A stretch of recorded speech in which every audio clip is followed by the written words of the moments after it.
troubles come and my heart burden be, then I am still and wait here in the silence until you come and sit a while with me. You raise me up so I can stand on mountains. You raise me up to walk on stormy seas. I am strong when I am on your shoulders. You raise me up to more than I can be.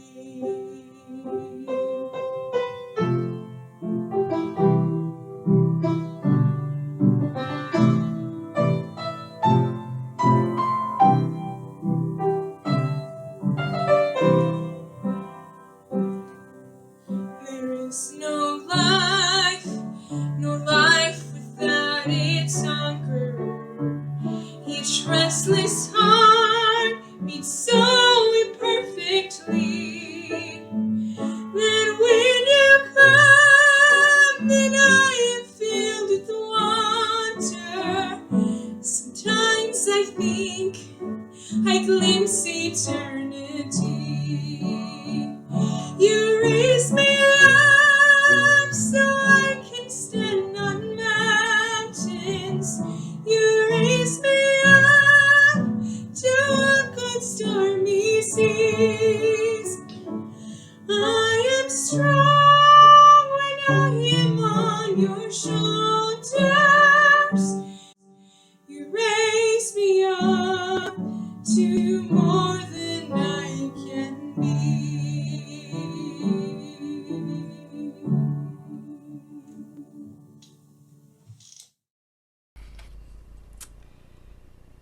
We ring this bell 3 times.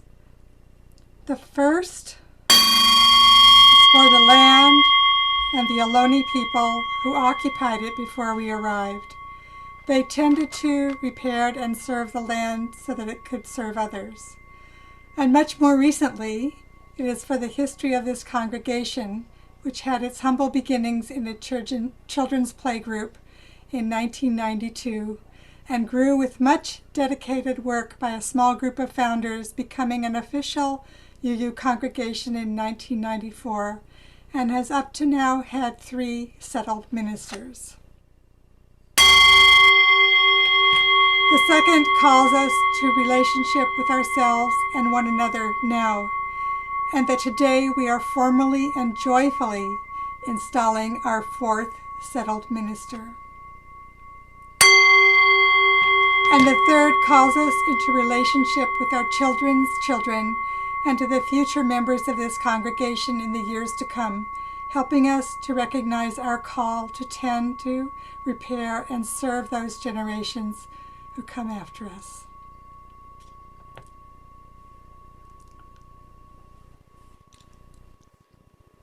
Good afternoon, friends and family of Mission Peak Unitarian Universalist Congregation. It is a joy to be with you this afternoon on the joyous occasion of installing Reverend Greg Ward as your minister. It is a particular joy to be a part of this installation service because, dear people of Mission Peak, you are in good hands. Reverend Greg brings to you not just a deep well of experience and well-tended roots in our tradition, but the capacity and commitment to love you wholly, listen to you well, and discern with you to what you are being called as community in these uncertain times. As you continue to tell your story, build the structures that will help you thrive and work for justice, he is a worthy companion. It is a particular joy to be part of this installation service because you, Reverend Greg, are in good hands. This community doesn't only offer their entrepreneurial spirit on which they were first founded, but have a deep love into which they have and will continue to invite you in. They will learn with you with grace, love you wholly, and commit to the work of becoming beloved community with you. So on behalf of the staff of the Pacific Western region and the boards and the districts within it, it's over 200 congregations and covenanting communities. And on behalf of our UUA's Director of Congregational Life, Jessica York, Executive Vice President Carrie McDonald, President Reverend Susan Frederick Ray, and the over 1,000 congregations and covenanting communities in our Unitarian Universalist Association, I extend greetings to you on this joyous occasion. Congratulations and blessings on the flourishing of this shared ministry.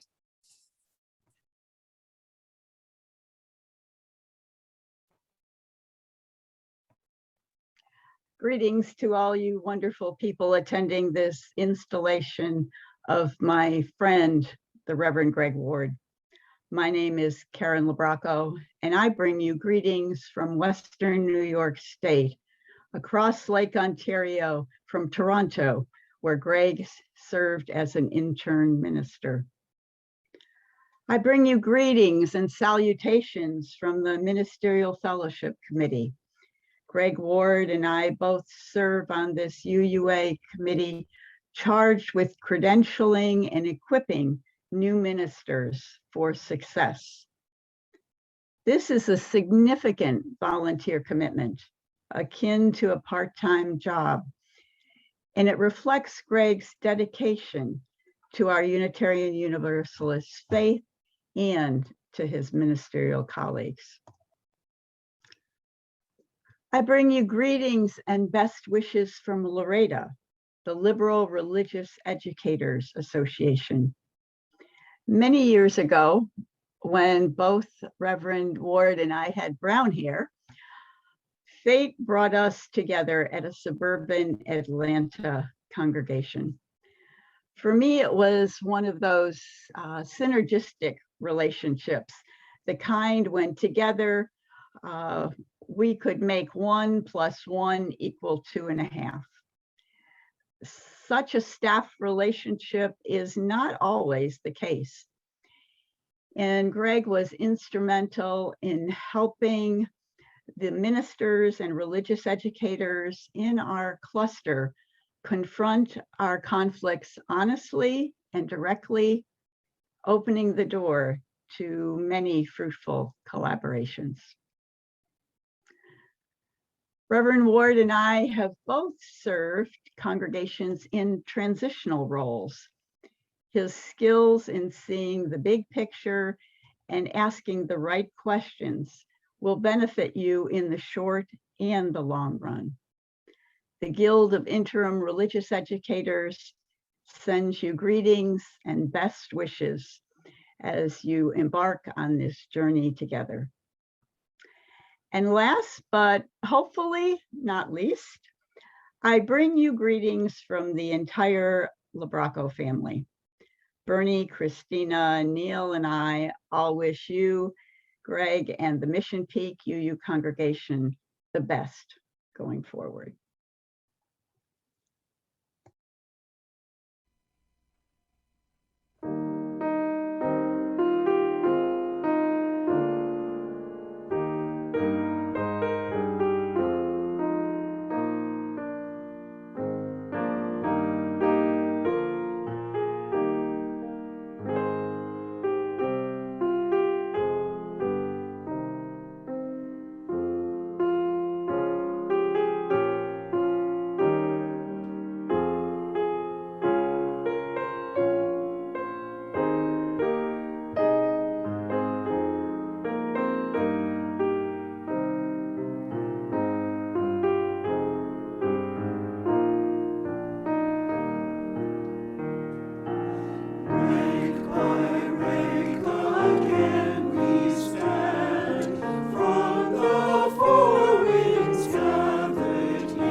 Please join us in the unison chalice lighting. The words are in the order of service.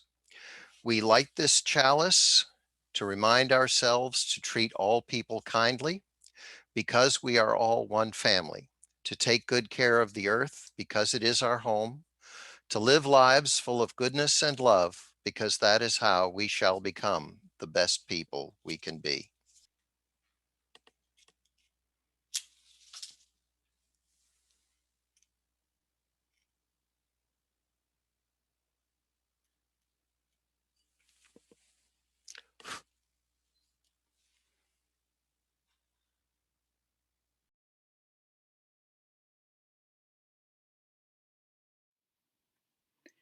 Later in this service, we will read words of covenant, affirming that we come together to commit ourselves to shared ministry. When I became a Unitarian Universalist 57 years ago, people talked about shared ministry, and mostly that's all. They talked about it. Ministry was really something the minister did. In my previous congregation, we sometimes had a worship assistant, but I led most services from beginning to end. Here we have a worship associates program, we are reinvigorating lay pastoral care, and we have had a tradition of dedicated lay leadership from the day Mission Peak was founded. Ministry is something we do together. Of course, this wonderful ideal of collaboration can be challenging. People sometimes work together splendidly, but sometimes not so much. Often it's easier and quicker to do something yourself than to work with a team. Collaboration requires negotiation, and as the number of participants increases, so does the complexity and the delicacy of negotiation. So we are blessed that Reverend Greg is experienced in working collaboratively and brings us skillful means for shared decision making. For example, many of you know the RACI format he brought to Mission Peak, RACI. With any project, RACI helps us know who is responsible, who is accountable, who is consulted, and informed, a helpful structure for collaboration. For this service, I asked myself what blessing I would like to wish for our shared ministry, and I thought of a poem by John Holmes called The 11th Commandment. Holmes wrote of an 11th commandment that is implicit in every one of the 10 commandments, and it consists of just one word: listen. Listen to others with an open heart, listen to ourselves, listen to voices of higher guidance, however we understand their source. So it is fitting that Reverend Greg will be promising in this covenant to see you, listen to you, and all of us will promise to listen, show up, and share our truths. May we be blessed by giving and receiving the gift of listening, collaborating, cooperating, working it out, sharing the ministry of Mission Peak, our living laboratory of unity in diversity. It is never easy to follow a senior colleague, especially one with words so wonderful as Reverend Chris. Good afternoon to the good people of Mission Peak Unitarian Universalist Congregation. It is so good to be with you today. For those of you who have not met me, I'm Reverend Dawn Fortune, and I was the ministerial intern at MPUUC in the 2014-15 church year. After which I passed the Ministerial Fellowship Committee and went on to be ordained, and I am now serving at the Unitarian Universalist Congregation of the South Jersey Shore, and we are in Galloway, New Jersey, way down at the southern end of the state, down by Atlantic City. If you are an early riser on Sunday mornings, we'd love to have you join us for worship before you go to Mission Peak. We gather at 10 a.m. Eastern Time on Zoom, and the live link is on our website at uucsjs.org. I would love for you to join us if you are so inclined. When my friend and colleague, Reverend Greg Ward, asked me to participate in his installation, I was honored and delighted to have a chance to see some of you through the little squares on my Zoom screen. I learned so much in my time with you, and I am grateful to this congregation for being a significant part of my ministerial development. I've been asked to reflect a little bit on shared ministry and what that means. Now, the easy approach, of course, is to dissect the phrase and language and to examine the term shared and to examine the term ministry, as though the two were unrelated things. But I would argue that all ministry is shared and that all sharing is a kind of ministry. This congregation was freely gathered out of a desire to form a community to explore spiritual development and promote social justice, and to create a space where people can grow and learn together. All of that is ministry.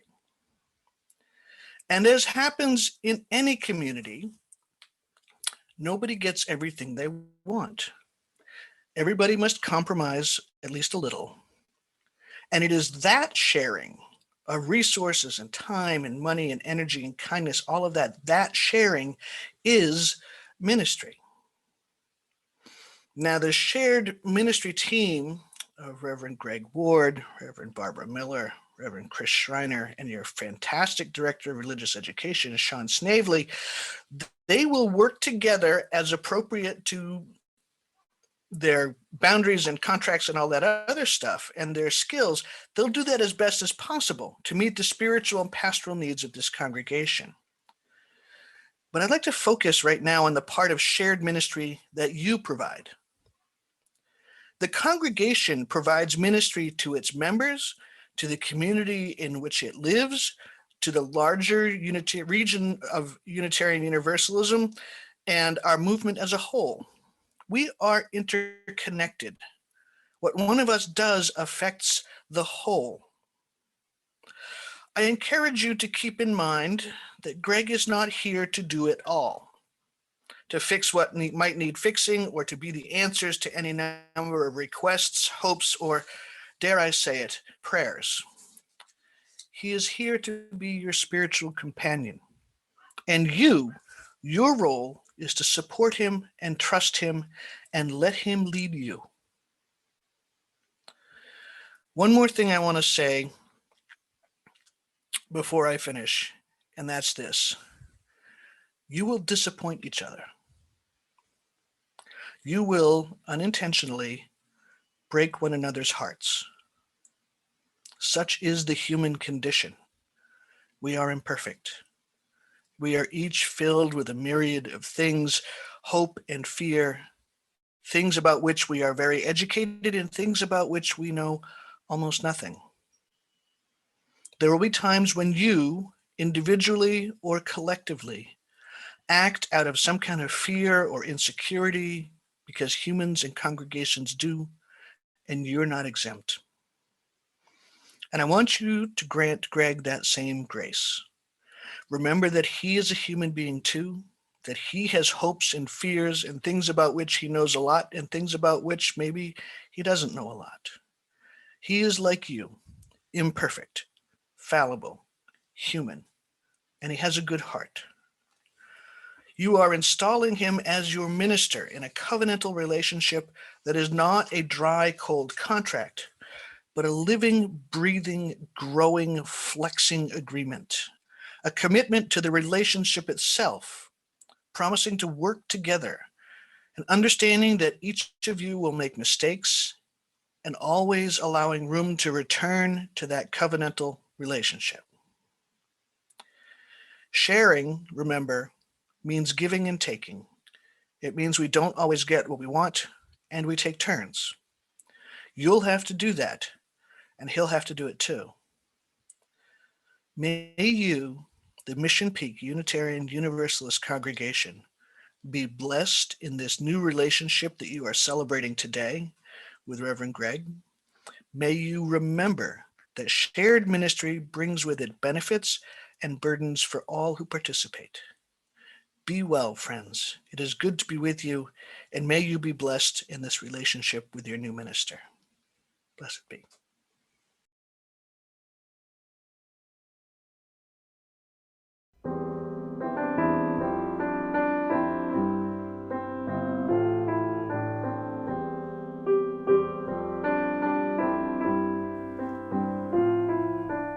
Let this be a house of peace, of nature and humanity, of sorrow and elation.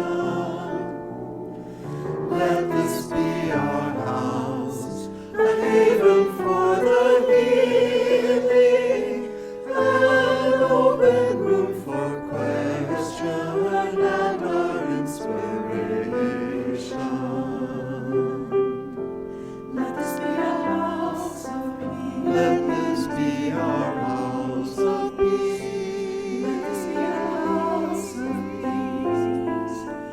Let this be a house of freedom, guardian of dignity and worth held deep inside us. Let this be our house, a platform for the free voice, where all our sacred differences you shall not divide us. Let this be our house of peace. Let this be our house of peace. Let this be our house of peace. Let all in this house speak truth, where scientists and mystics abide in reverence here. Let this be our house, a house of our creation, where works of art and melodies consecrate the atmosphere. Let this be our house of peace. Let this be our house of peace. Let this be a house of prophecy. May visions for our children be our common theme. Let this be our house of myth and lore and legend, our trove of ancient story and cradle of our tender dreams. Let this be our house of peace. Let this be our house of peace. Let this be our house of peace. Let this be our house of peace. Let this be our house of peace. Let this be our house of peace. Let this be our house of peace. Let this be our house of peace. Let this be our house of peace. Let this be our house of peace.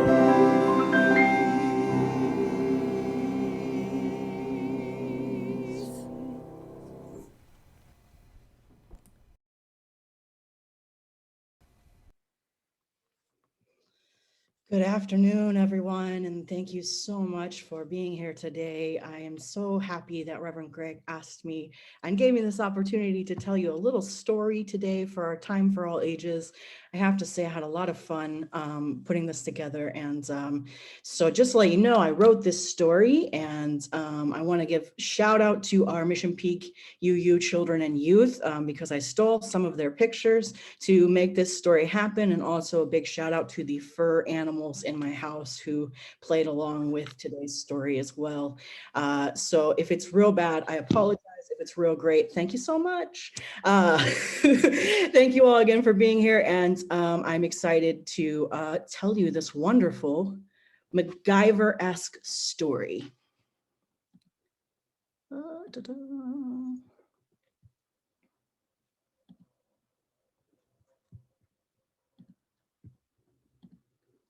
maybe, if it will let me share my screen. There we go.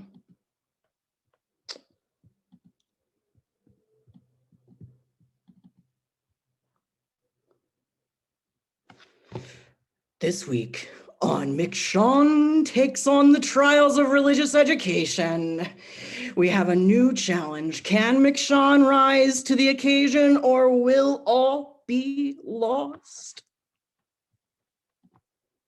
The youth, they're waiting, they're gathered, they're ready to go. It's almost time for RE, and oh no, McShawn, there's been an accident. Charlie broke our chalice and we have to start RE in 10 minutes. What are we gonna do? We don't have time to make another one, and it's a quarantine. We're not allowed to leave the house. What are we gonna do? What are we gonna do?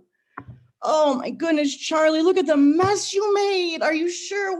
Why did you break the chalice? Charlie, you don't seem to care at all that you broke the chalice. What happened? Priya, what are you doing? You were supposed to be watching Charlie while I got the lesson ready for the Zoom. I was watching her. I watched her get on the counter, and I watched her knock the chalice off, and I watched you not get me any snacks today. I watched the whole time. I don't know what she's talking about. I was just sitting here. I was watching the birds, and it just fell off on its own. Or, you know, maybe it was Val. Have you talked to Val? Did Val do it? What? I was just eating snacks. I'm just over here with my lettuce. I was just not bothering anybody. My whole life is about lettuce. I have no concern about chalices. Mr. McShawn, doesn't matter who did it. Time is running out and all the youth are waiting. We have to have our chalice to make sure the space is safe and welcoming and everybody knows they can participate. I know. I'm thinking, well, you know, I always have these chocolates. I found these chocolates. Maybe we can make that work. Maybe I can put them together somehow. And okay, well, that's not right. That doesn't even look like a chalice, and you haven't even unwrapped the one. That can't be it. That's clearly not right. That's not going to work. Maybe we can try something else. Tick, tick, tock, tick, tick, tock. Time is running out, McShawn. You gotta think. What are we gonna do? Oh, well, I guess that's closer, but gosh, that's not right either.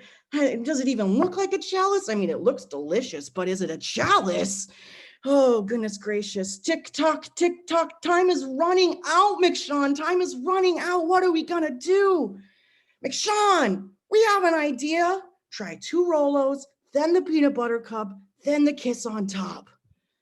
Oh yeah, that's perfect. Thank you for helping. I mean, I know we could have been okay, however it was put together, but we always build better together. And even if we had used the other combinations, they would have been delicious, but it would have just not been quite right.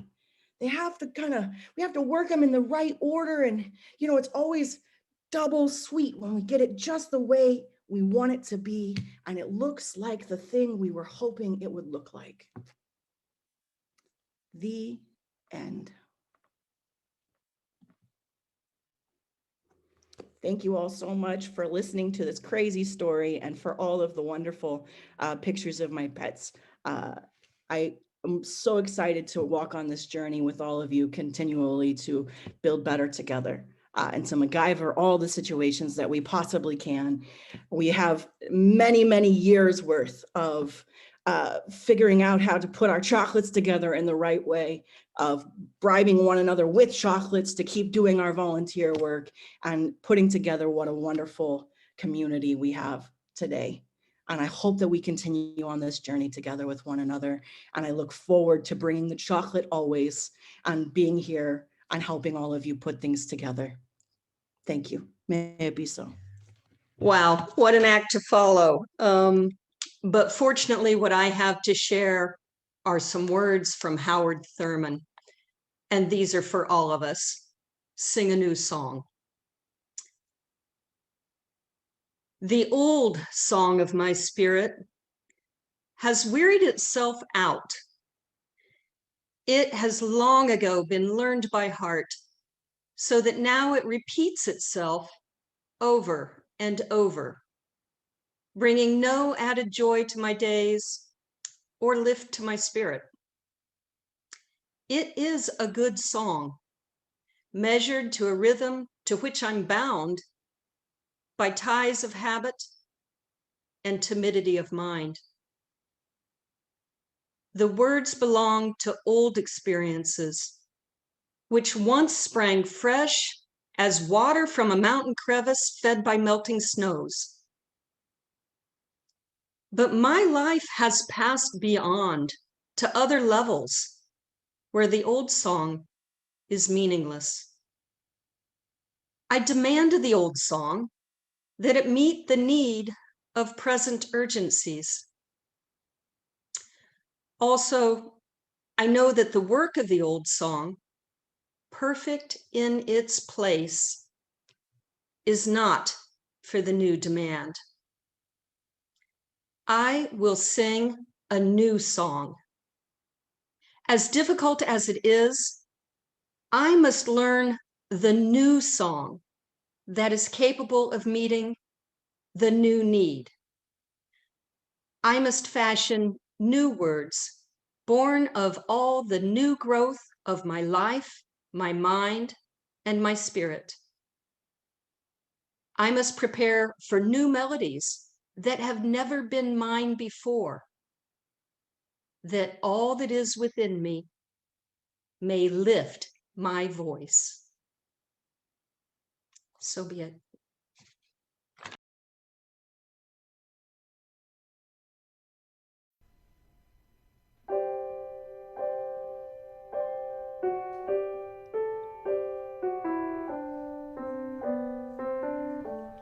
Till all the jails are empty and all the bellies filled, till no one hurts or steals our lives and no more blood is spilled. God has work for us to do. God has work for us to do, till God's will is done and all things are made new. God has work for us to do. Till all the jails are empty and all the bellies filled, till no one hurts or steals our lives and no more blood is spilled. God has work for us to do. God has work for us to do, till God's will is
Good afternoon, friends.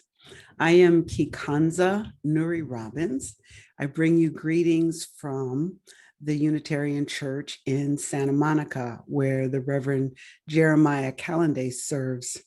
And that is also where I met the Reverend Greg Ward, where he served as the interim minister. I am delighted to be here this afternoon to reflect with you all on what it means to play nicely, what it means to be in shared ministry, and for you, Mission Peak, what it means to have Greg Ward and all his energy leading you, shepherding you forward.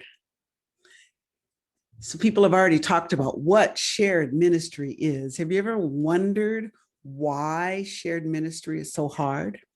It sounds good. It's connected to almost every one of our UU principles. Sharing implies that we can all teach and learn from one another. Shared ministry recognizes that we each have a responsibility for the ministries of our congregations. Sharing is a great way to get people involved in the work of our beloved community. And still, many of the ministries at the district and national levels are in response to the problems we have with shared ministries. We have healthy congregations teams. We have the process of right relations. We have healing circles and trauma-informed care. And my personal favorite is the conversation that starts with, "Excuse me, minister, can I talk with you for just a minute?" I've been a consultant to churches for most of my professional life, and I've seen some very interesting things done in the name of shared ministry. As much as I enjoy the work of bringing disparate groups together, helping to distinguish between hurt and harm, trauma and general annoyance, dismantling cultures of fear and blame, using the lens of equity to identify overuse of power and privilege in the name of getting things done, and the assertion of one's right to be mediocre in the name of "you can't make me," I would much rather we all just get along. So when Greg told me the theme of this installation service, shared ministry, it got me thinking about why shared ministry is so difficult and why it is so difficult for people to play nicely. I came up with 4 things that undermine the goal of shared ministry: confusing welcomes, binary thinking, a surface level understanding of diversity, and misunderstanding the concept of forgiveness. We welcome people to our churches in a very confusing manner. With one hand, we give newcomers a personal chalice, and with the other hand, we give them a list of committees, not so that they can be nurtured and grow spiritually, but so they can sign up to do the work. We ask people to work without giving them something. People don't come to church to work. They come to church for community. They come for a place to belong, for a safe space to grow. They will work for these kinds of places if their needs for belonging are met.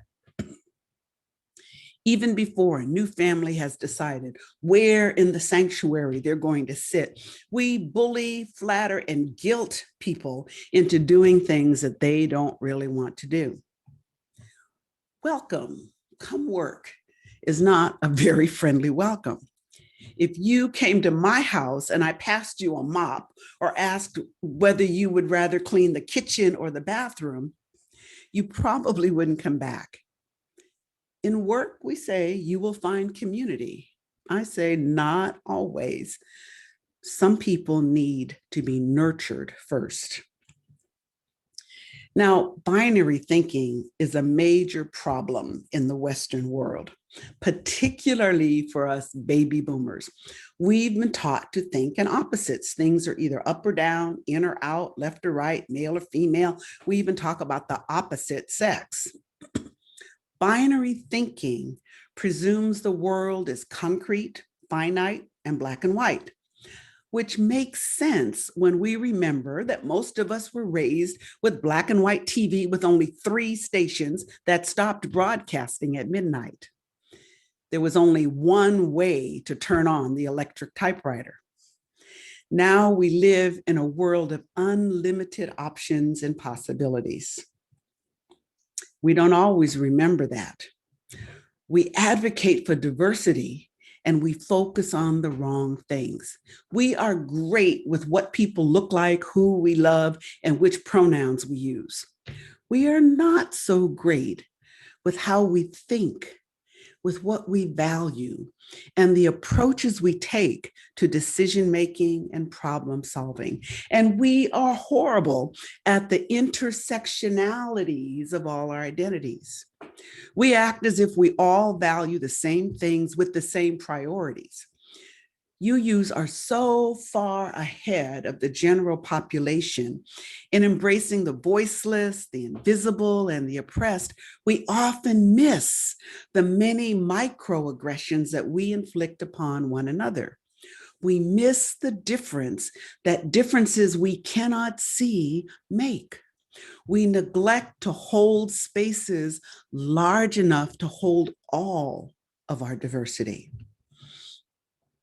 Because our differences make a difference in unexpected ways, we are sometimes painfully reminded that it is impossible to be around humans without getting our feelings hurt, at least once. Our society encourages us to forgive the people who harm us. Forgiveness is useful, but it is often confused with reconciliation. Reconciliation involves someone understanding they have transgressed in some way, and then they offer an apology and work to make amends. Forgiveness is not a blessing to be bestowed upon others. It has nothing to do with who harmed you. It is a process that frees us from staying stuck.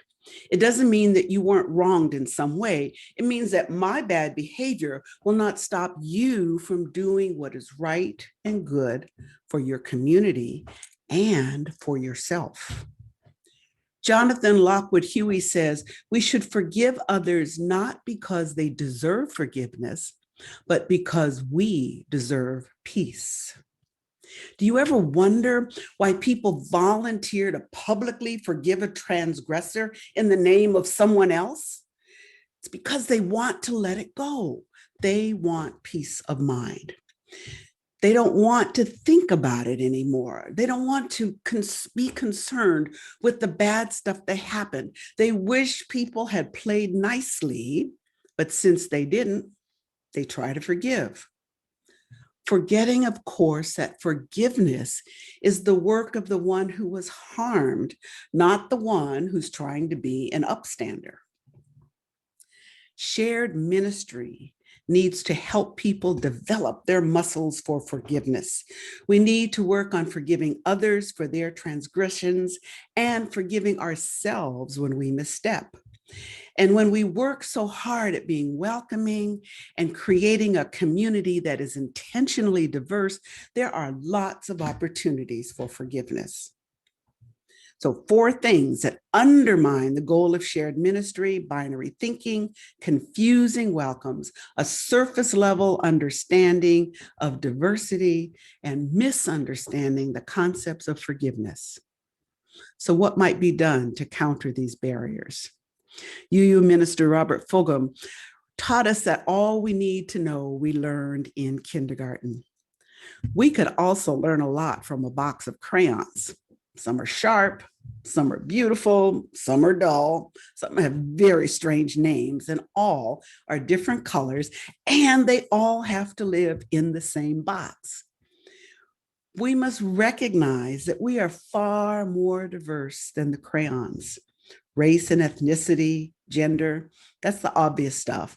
But then there is head, heart, and hands, how you approach your work, concrete or abstract, how you understand your world, sequential or random, how you order your ideas. Are you conflict averse or a conflict seeker? These options may sound like binary choices, but actually they're points on a continuum. to move away from binary thinking, we need to embrace the gray and the ambiguous. We need to think spectrum, not toggle switch. When we are welcoming new members to our communities, along with the personal chalice that we give them, think about things we can give to help nurture their spirits. The body needs rest, nutrition, and exercise. So does the mind. So does the heart. Among all the ministries that you desire to share, is there a balance so that people can get what they need? We've got mind, body, and spirit, rest, nutrition, and exercise for each. That's 9 different things. Instead of doing background checks to find out the professional skills someone might have, think about gift-based ministry. Let people serve with their interests and their gifts, not necessarily the skills they use for earning a living. Ask what they need as well as what they would like to do. Ask about the gifts and talents they would like to use, not just the skills that they have.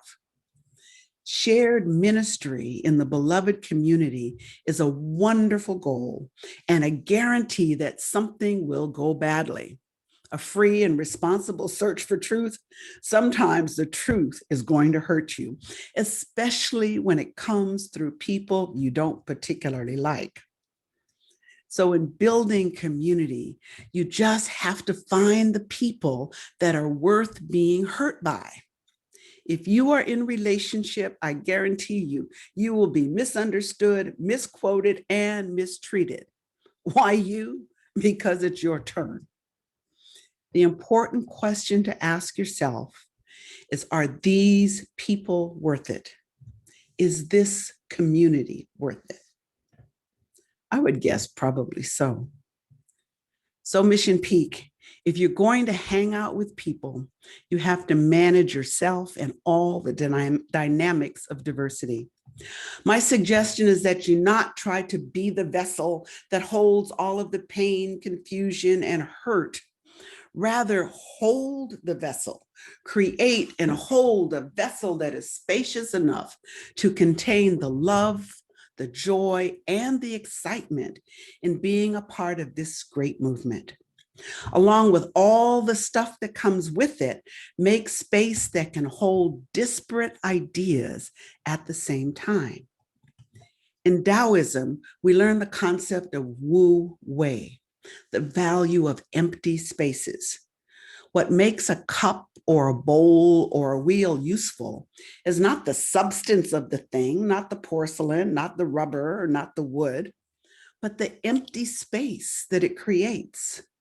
Wu Wei, be the space. We place high value in our places of community, our sanctuaries, our fellowship halls, our parking lots. I think we need to spend more time on making brave space within these places. What is most important in life is not what we know and can prove. It is what we make space for. A heart space large enough to hold the love for those you know and those you don't know. So my friends, don't try to get people to march in time to your drumbeat. Move with the rhythms of the universe and invite people to move with you as you experience new ways of moving with the rhythms of the universe. Move with your leaders, both formal and non-formal. Move with all of those who have chosen to be in your community, to make community with you, to create spaces where everyone feels they belong. Move together and work to play nicely.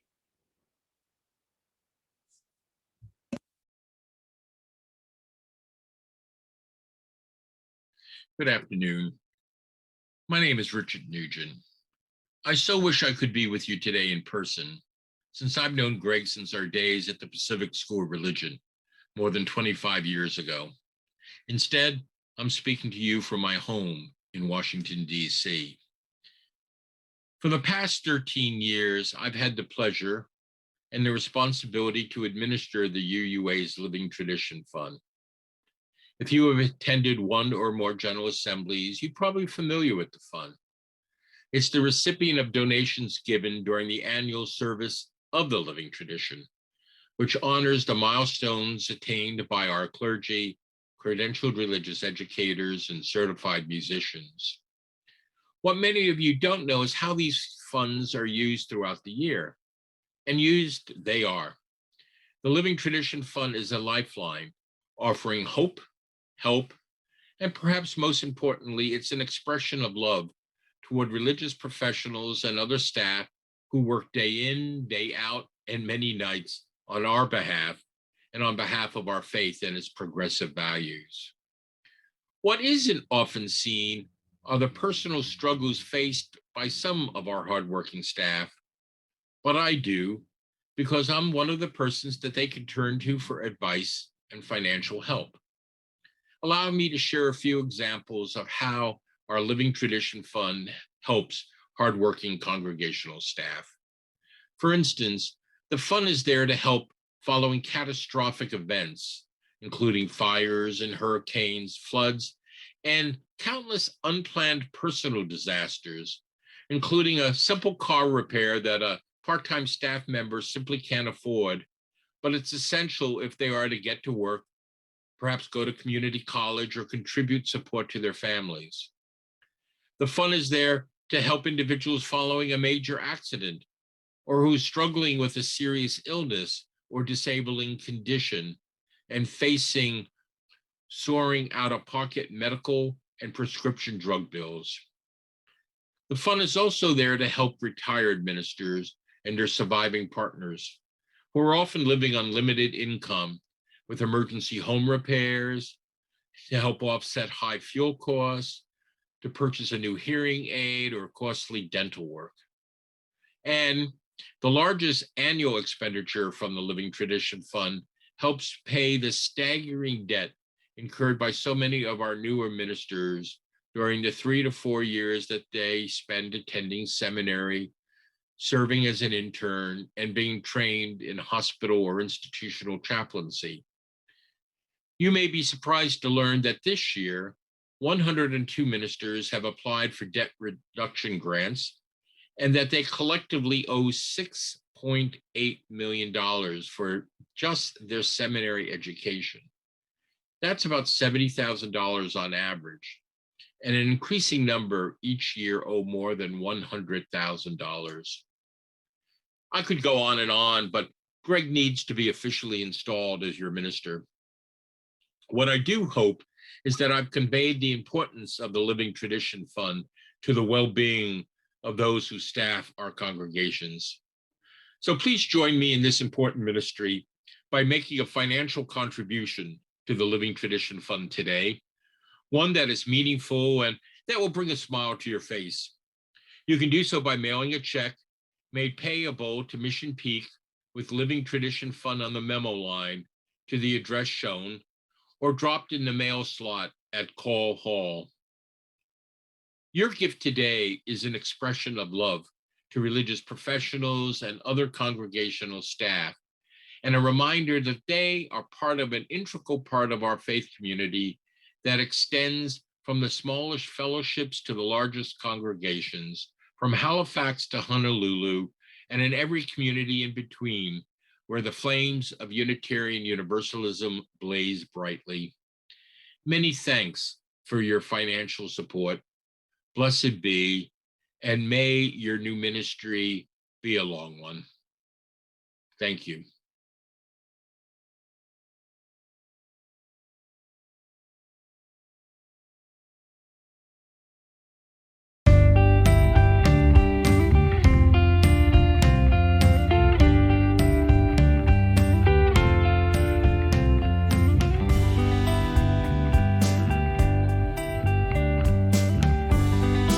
Love is but a song we sing, fear's the way we die.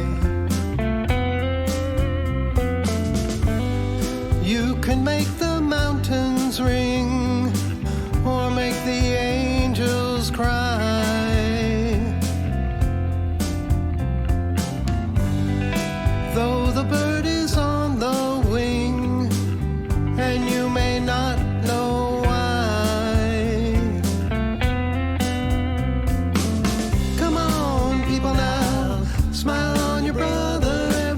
everybody get together, try to love one another right now.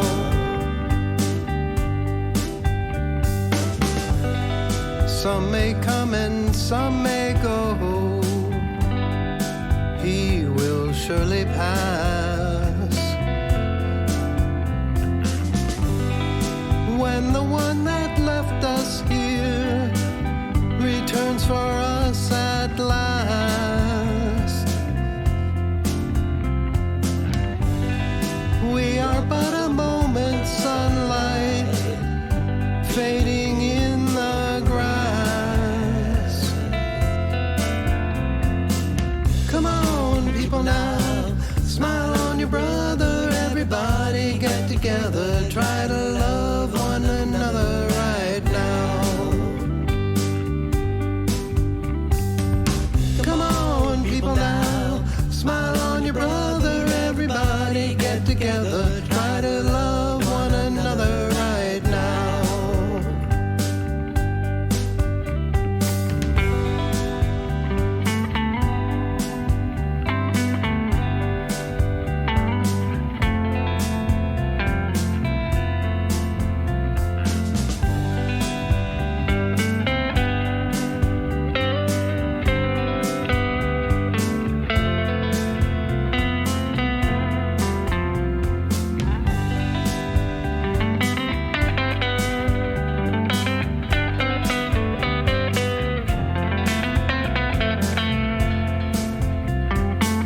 Come on, people, now smile on your brother. Everybody get together, try to love one another right now.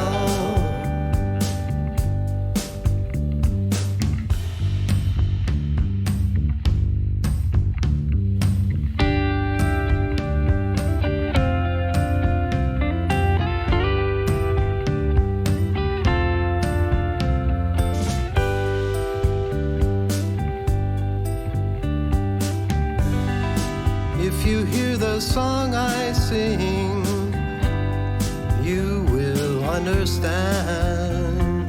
Listen. You hold the key to love and fear, all in your trembling hand.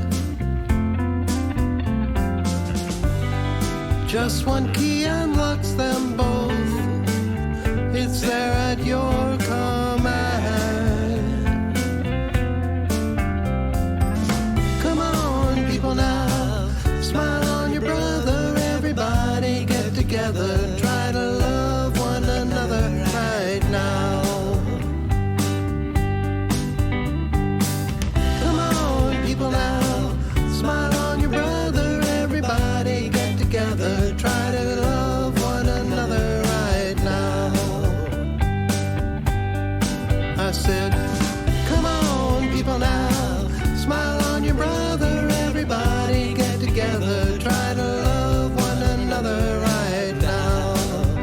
Right now, right now.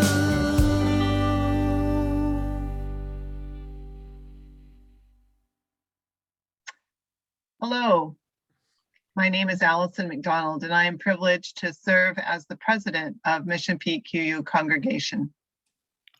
And my name is Deanna Alm, and I serve as president-elect, as well as having served as chair of the search committee.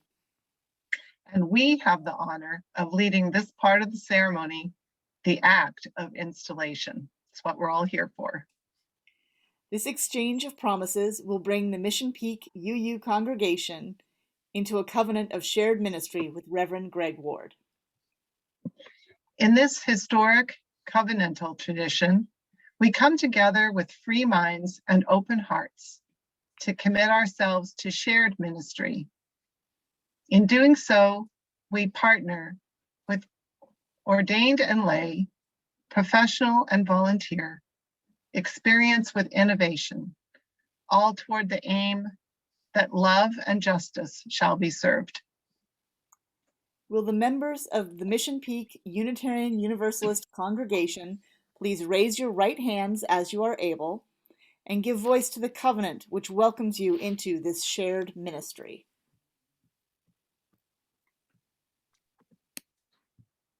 I promise, as minister, to see you, listen to you, care for you and about you, to tell you the truth, encourage you when you are challenged, comfort you when you are hurt, nurture the best in you, and share with you the great truths as best I have come to know them. We as members members commit ourselves to respecting and caring for you as our minister. We acknowledge the many responsibilities of ministry, as well as the power we delegate for you to carry them out. We promise to listen, show up, and share our truths such that the well-being of everyone in this community is served. Knowing religious authority is not something Unitarian Universalism bestows recklessly. I recognize that I earn your trust in every decision I make and every action I take. We trust you with our name, our time, our resources, and our future. Our trust will be revealed in our showing up and participating fully in this shared ministry. Will all religious professionals in the UU Ministers Association please join the members of this congregation in raising your right hand and giving voice to the covenant which welcomes you into this shared ministry?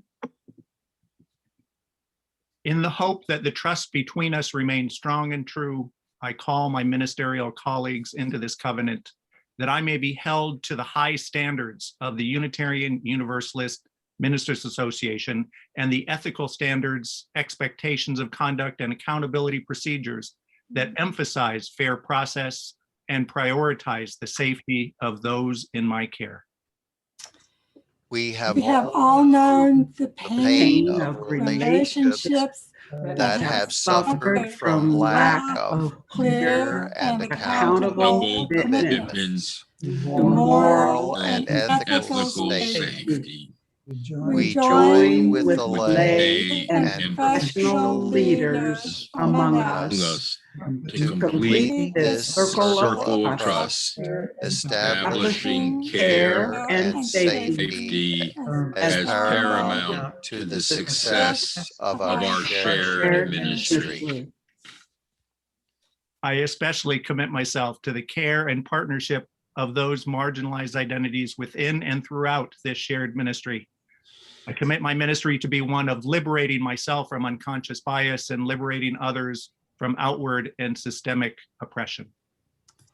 Across the spectrum from dominant to marginalized identities, we commit to liberating ourselves from unconscious bias, liberating others from outward oppression, and continually steering our shared ministry toward the collective liberation of the beloved community.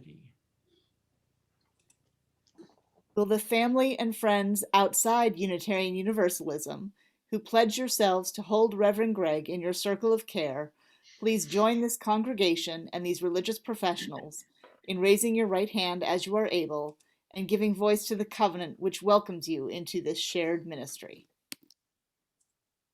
This covenant of installation I enter into with Mission Peak Unitarian Universalist Congregation, like the covenant of ordination which called me to ministry, like the covenant I hold with the UU Ministers Association that holds me accountable to right relationship and all those I serve. These can only be as strong as is my covenant of marriage with Lucy and my covenant with my understanding of the sacred. We who love you acknowledge that finding balance in your duties to care for Mission Peak, to care for your family and friends, and to care for yourself will not be easy. And yet it is vital for your well-being and for ours. We encourage you to make the best choices you can, to ask for help as needed, and we support you in achieving a sustainable, nurturing balance. We who enter into this covenant with you today recognize the reasonable reasonable limits limits of both your and our service, knowing the work of building the beloved community is never ending. We pledge ourselves to ensuring ongoing mutual respect by ensuring that our commitment mirrors your own and both reflect a healthy, sustainable, and shared ministry. Yeah. We can't see their dancing. Woo! Yeah.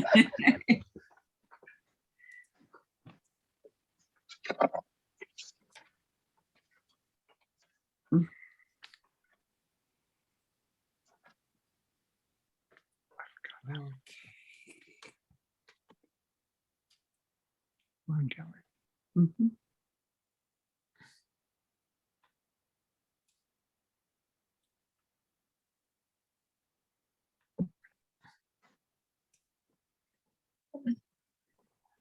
Where are we now for? I can't see her. Thank you. Now I'm unmuted. Was that enough celebration? Can we do one more time? Yeah.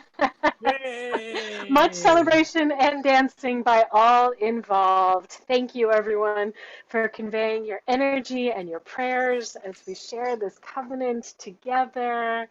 Hi, everyone. I am Reverend Dr. Rebecca Savage. I serve the Unitarian Universalist congregation in Rockville, Maryland. Greetings and salutations to beloved Mission Peak UUs. Greetings to my beloved colleagues. Greetings to loved ones and friends of Reverend Greg Ward. What a glorious day to affirm and align our hearts to the shared covenant of ministry and faith. It is an honor to be here today. For context, Reverend Greg and I both serve on the Ministerial Fellowship Committee, as Karen Labraco shared about before, where we are charged with the process to welcome new ministers into fellowship and towards full fellowship. Our work is intense, soul deep, and requires a magnanimous heart and a lot of hours. And Reverend Greg, just pretend you can't hear me for a moment while I brag on you. I'm looking right at you. Lucy, make sure he's not paying attention. I'll tell you that Reverend Greg is beyond excellent in his work, beyond excellent in his service. Reverend Greg is patient and kind, generous with his time, generous with his heart, and shepherds this process with great love and great care. He's just kind of all around awesome and a joy to be with. Reverend Greg is the kind of person that emanates graciousness and imbues a spiritual core. Okay, now you can listen again. But I'd like to tell you a little bit more about the work on the Ministerial Fellowship Committee. The call of our time now is to ensure that our future ministers are equipped with the task at hand, the full mantle of our tasks at hand, which means ensuring that our future ministers that can not only preach a good word, come on now, we all need a good word, inspire people towards transformation, console the heartbroken and the grieving. It also means that they have an urgent fire coursing through their veins. Our passion for our ARAOMC, our anti-racist, anti-oppression, and multicultural mission, framing their journey and giving them courage to name and transform oppression within themselves, our communities, and our world, as we just shared in that covenant. To side with love, to lead with love, to shape our world for generations to come. The Reverend Dr. Martin Luther King Jr. reminds us our goal is to create a beloved community, and this will require a qualitative change in our souls as well as a qualitative change in our lives. A qualitative change in our souls and our lives. Can you feel it? So, dear colleague, Reverend Greg, this is my charge to you. Be a fearless change agent of transformation. Dear colleague, guide your people, these beloved souls, with a courageous love to interrogate our hearts and lives towards justice. Charge them to co-create a shared ministry that is grounded in compassion and mercy. For as David Kuyun King reminds us, mercy is bending our hearts towards suffering. Hold them to a shared ministry that is grounded in our collective liberation, which means our interconnectedness is sacred, our courageous love is contagious, and the chalice of our hearts burns bright for justice.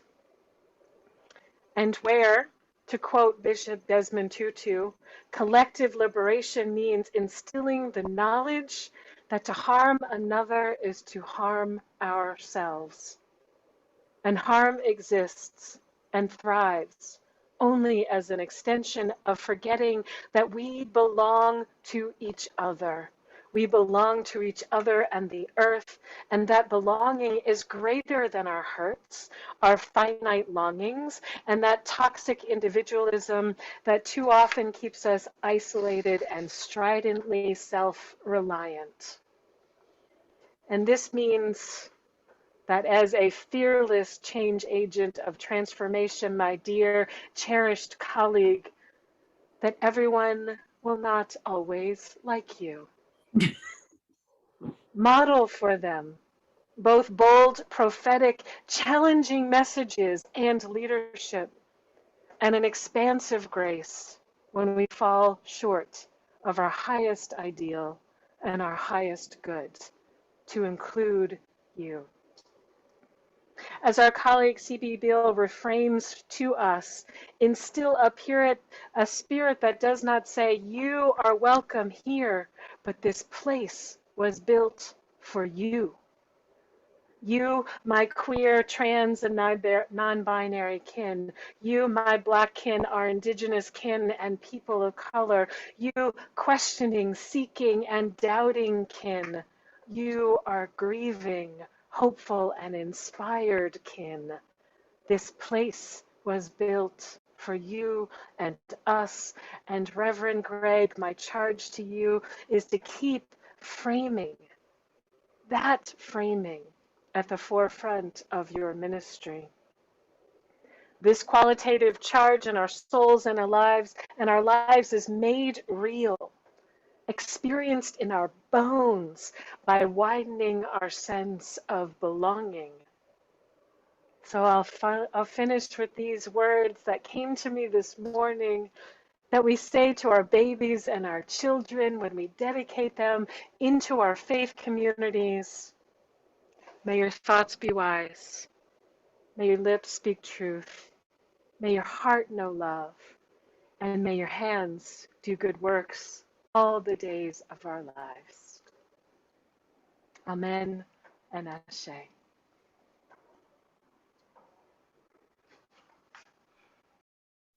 Thank you so much, the Reverend Dr. Rebecca Savage, for that really powerful charge. It's just so good to be in your company and all of your company colleagues and congregants that I know so well. My name is Alex Jensen, and it is my honor to be giving the charge to you all, the congregation. And growing up in Mission Peak, it's good to be with you all virtually as you install your next minister, the Reverend Greg Ward.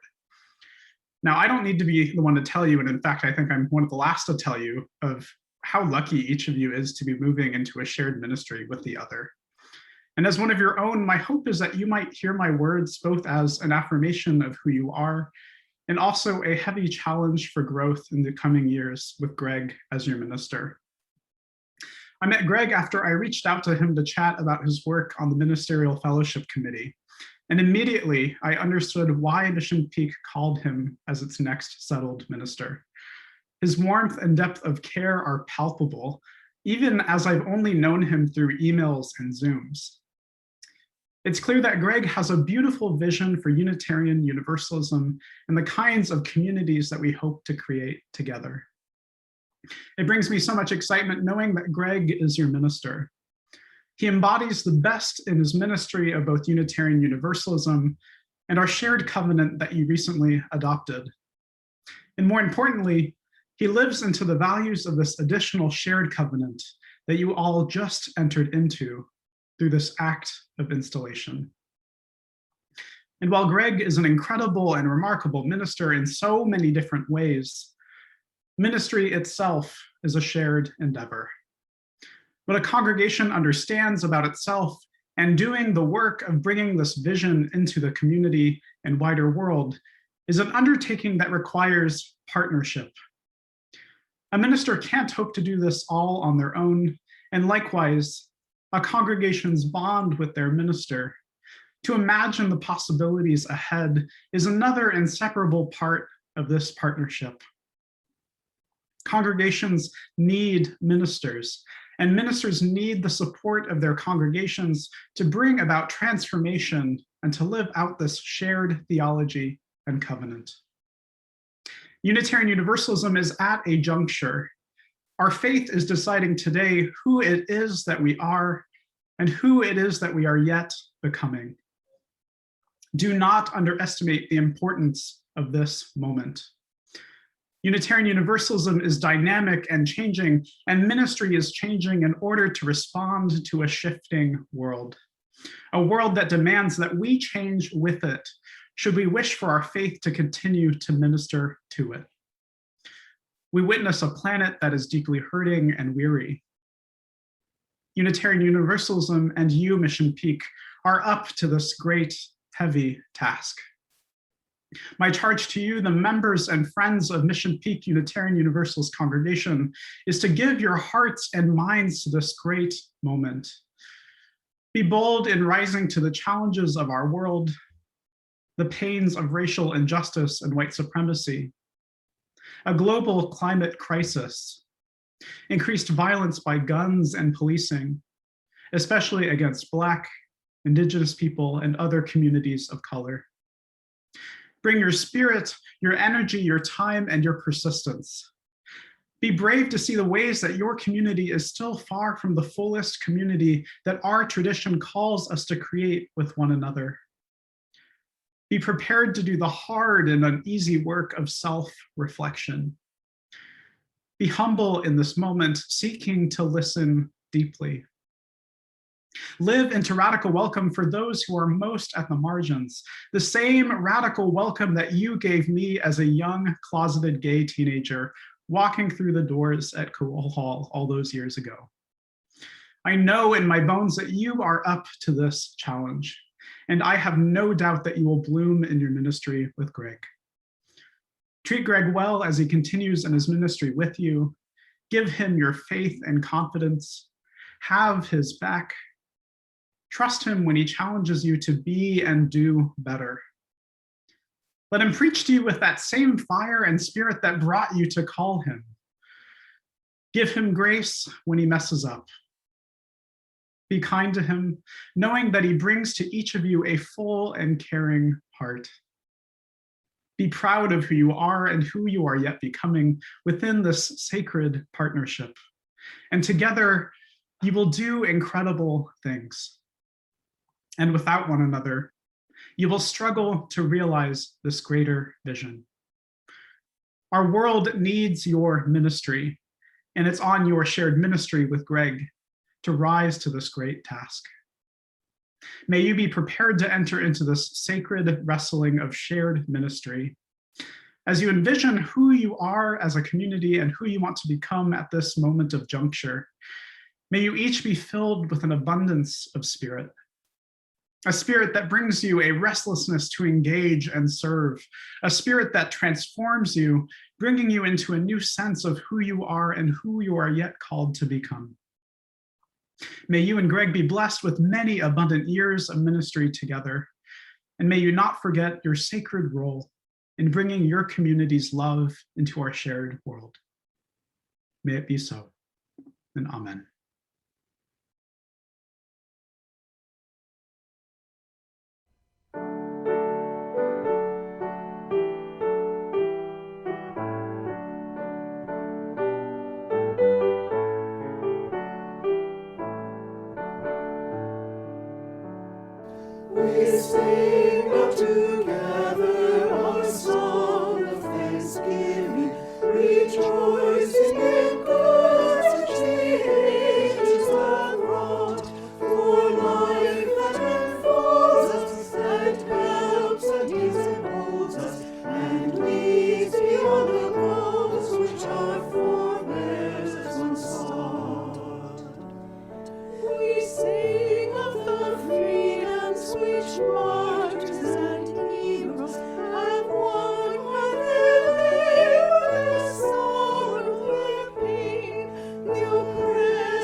Now, would you all join with me in reading the words extinguishing the chalice, please? We extinguish this flame, but not the light of truth, the warmth of community, or the fire of commitment. These we carry in our hearts until we are together again.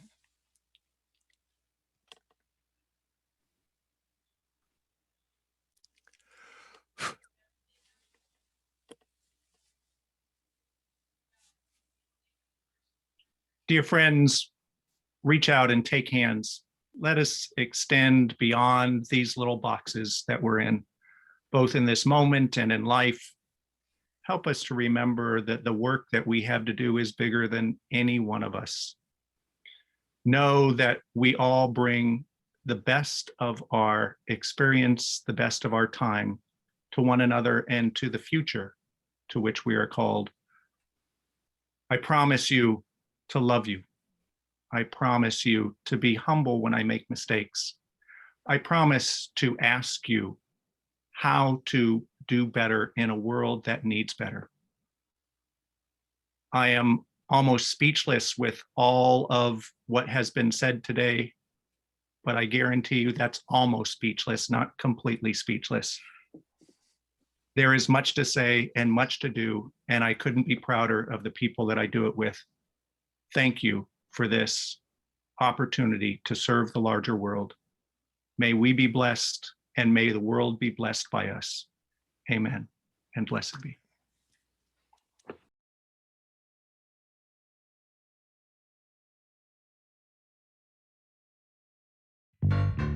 Some glad morning when this life is over, I fly